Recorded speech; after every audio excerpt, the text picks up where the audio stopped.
بسم اللہ الرحمن الرحیم۔ اب ہم ٹو ٹو سبجیکٹ کو کور کریں گے کیونکہ ٹائم شارٹ ہے اور ٹو ٹو سبجیکٹس کو ہم نے کور کر کے پی ایم ایس کو کور کرنا ہے۔ اس کے الیکٹیو سبجیکٹ کی ہم بات کر رہے ہیں، ٹھیک ہے۔ اور اگر ہم بات کریں ابھی ٹو سبجیکٹ جو ہم کور کرنے والے ہیں وہ ایک ہسٹری ہے اور دوسرا جو ہے ہمارا اسلامیات ہے۔ ہسٹری اور اسلامیات دونوں کو ہم کمپیریزن کر رہے ہیں۔ ہسٹری کے اندر کون کون سے انپورٹنٹ کویسچن ہیں جو آپ لوگوں نے یاد کرنے ہیں۔ ہسٹری بالکل پاک اسٹڈی کی طرح ہی ہے، لیکن یہ بڑا بیک سائڈ پہ چلی جائے گی، یعنی کہ پاکستان بننے کی باتیں نہیں بلکہ دنیا میں جو جنگیں ہوئی ہیں world war one world war two ان کے متعلق کویسچنز اس کے اندر آئیں گے، not are related to the Pakistan concern.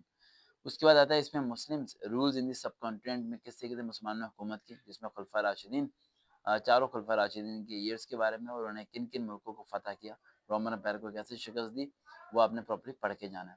اس کے بعد آتا ہے کازز آف دی 1857 وار، 1857 میں وار کیسے ہوئی۔ اس کے بعد سر سید احمد خان ریفارمز کس طریقے سے لے کے آئے، علی گڑھ موومنٹ کیا تھی جو سر سید احمد خان لے کے آئے، رائٹ، اور علی گڑھ تحریک جسے کہتے ہیں۔ برٹش ایڈمنسٹریشن سسٹم کیسا تھا برِ صغیر کے اندر۔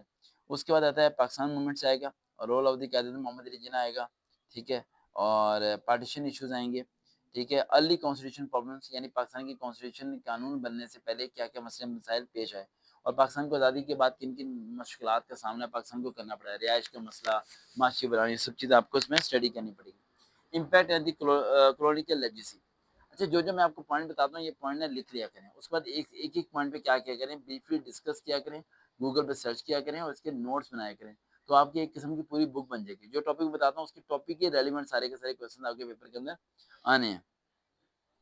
اب جیسے علی گڑھ موومنٹ ہے، علی گڑھ موومنٹ کے اندر علی گڑھ تحریک بھی آئے گا اور علی گڑھ اسکول کالج جو یونیورسٹی کا درجہ جو دیا گیا تھا وائسرائے لارڈ مینٹو نے سر سید احمد خان کی وفات کے بعد، وہ بھی آپ نے سارا کچھ پڑھ لینا ہے اور اس میں شملہ وفد بھی آ جائے گا، ٹھیک ہے، اور یہ چیزیں آ جائیں گی۔ اب سر سید احمد خان نے کیا چیزیں چینج کی تھی وہ آئے گا۔ اس کے علاوہ برٹش ایڈمنسٹریشن سسٹم کیا تھا، وہ کس طریقے سے ہندوؤں کو جو ہے نا وہ جابس دے دیتا تھا، مسلمانوں کو تو گورنمنٹ جاب بھی نہیں ملتی تھی، رائٹ، مسلمانوں کو وزارتوں میں کوئی سیٹیں بھی نہیں ملتی تھی کیونکہ وہ سمجھتے تھے مسلمان کوئی جماعت ہے ہی نہیں، کیونکہ ان کے پاس کوئی لیڈر نہیں تھا، کوئی ان کی قوم نہیں تھی۔ اس کا آتا ہے پاکستان موومنٹ کس طریقے سے آئی، قائد محمد علی جناح نے کس طریقے سے پاکستان کو انڈیپینڈنس بنایا، اس کے بارے میں پراپرلی پڑھنا ہے۔ پارٹیشن ایشوز کیا کیا تھے، زمین کے بنٹوارے میں کیا کیا مسئلے مسائل تھے، جس میں تقسیم بنگال بھی آئے گا، مغربی اور مشرقی بنگال، وہ آپ نے اسٹڈی کر کے جانا ہے، ٹھیک ہے، اور کانسٹیٹیوشن پرابلمس کیا کیا تھیں، ٹھیک ہے۔ سب سے پہلا تو یہ تھا کہ صدر و وزیر اعظم کا کیا ہونا چاہیے، مسلمان ہونا چاہیے۔ اس کے بعد اسلامیت کی اگر ہم بات کریں تو اسلامیت میں آتا ہے کانسیپٹ آف دین اور بیسک آئیں گے ارکان، توحید نماز، رسالت، زکوٰۃ، حج، ٹھیک ہے۔ اسلامک مورل سسٹم کیا ہوتا ہے، سوشل جسٹس ان دی اسلام کیا کیا ہے۔